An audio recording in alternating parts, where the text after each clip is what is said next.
တပူးမကုန်ခင်မှာပဲသူကတော်တော်တိတာတယ်သုံးလို့လည်းတော်တော်ကောင်းတယ် နေ့ရက်လောက်ဆက်လိုက်လိမ့်ပြီးသွားတယ်ဝက်ချာမနက်မွေးလာတယ်တိတိတသာရှက်နေတာ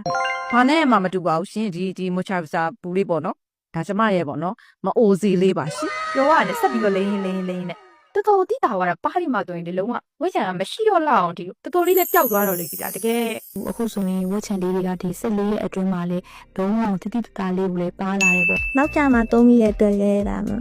မရအောင်ပေါ့နော်စောစောသုံးမယ်ဆိုရှင်ဝတ်ထန်လေးရစောစောပါနေပြီပေါ့ ဘာဖြစ်လို့တစ်ပတ်အတွင်းနှစ်ပတ်အတွင်းရလကအရန်မြင်နေရတာလေ skin care coffee ဖြစ်တယ်29မျိုးသောပါဝင်ပစ္စည်းတကယ်ဂျပန်နိုင်ငံရဲ့ high quality ပါဝင်ပစ္စည်းအဲ့ဒီ29မျိုးသော